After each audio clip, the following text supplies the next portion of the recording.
her playing this character, she's like hot. She's like a 10 out of 10. Yeah, Whereas like yeah, yeah. just her, just her in general, she's like a 6 or 7. So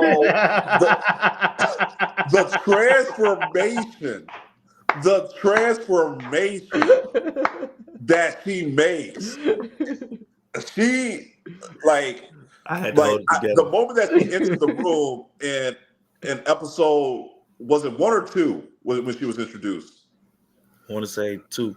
I want to say two. Yeah, Yeah, it had to be 2, right? yeah. Yeah, yeah. The moment she entered the room, full of the men and Penguin was in there, you could see the evil in her eyes, Mhm, and it was mhm, like, whoa, like this chick is a motherfucking gangster, mhm. you know, and just I was so drawn to her character, her darkness, her femininity. Like when she had her own episode and she put on that yellow dress and the hair was all like kind of like crinkled up, I was like, damn, Mhm. this chick is sexy and she's dangerous and she's provocative Mhm. and like man, and she wears those scars and the way that she shows her scars is kind of like, this is what you guys did to me, but I'm gonna let you see it Mm-hmm. because I'm Mhm. proud of Mhm. these scars now because these scars made me the person who I am today, and that person is stronger than all you motherfuckers that's in this room. And Mhm. so when that guy tried to say, "Oh no, your name's not gonna be Falcone. Don't take it easy here," she popped his ass. Off the jumps, Mm-hmm. she Right. definitely made a statement. So I almost felt like that roundtable scene.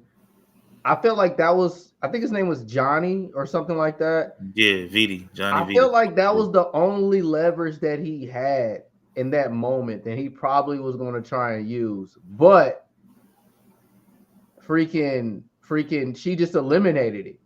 Like she tried, she that he was like he probably had a plan to try to oppose her around those Falcone flunkies and I made a mean, statement.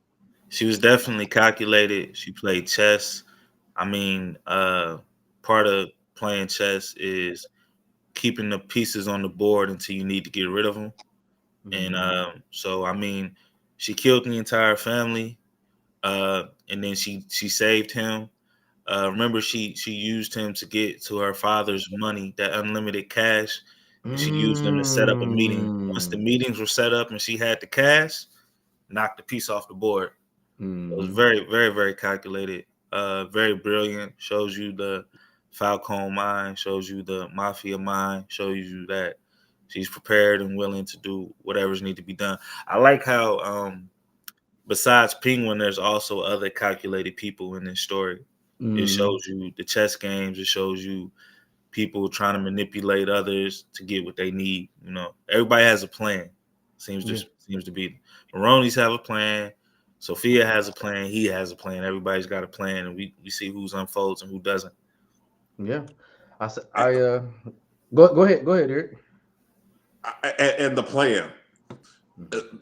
That's the key because in moments we forget that we're watching the bad guys because we're seeing it from their point of view. Yeah, Spot on. yeah. Spot on though. Yeah. You know, and Penguin was telling the kid that he took in, he was like, "Hey, this is basically just about survival," you know, and so I found Penguin very relatable in that aspect because that's essentially what we're all trying to do, and especially when you are trying to reach another level and you're trying to go up in society, you kind of have to break some rules. You're not gonna get there by following all the rules because the rules was in place to keep you at the bottom.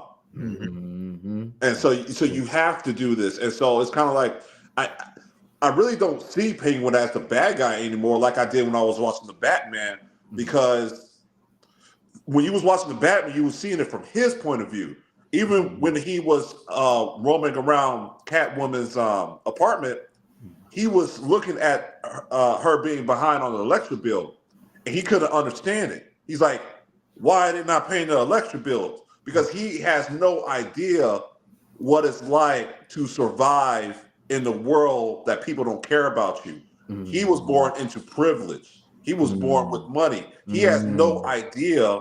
He thinks people are just out here being bad.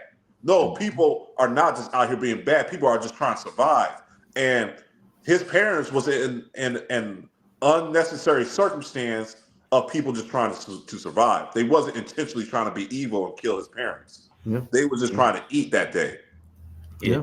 And so you're just seeing it from Batman's perspective, and you're like, oh, and I was kind of like signing with the Riddler. I was like, Riddler was saying some real shit. Like, yeah, like the rich, they kind of do like formulate all these laws and all these and how they struck the job structure and all that stuff. They do that just to formulate them, and they forget about the rest. So Riddler, he was like, you know what?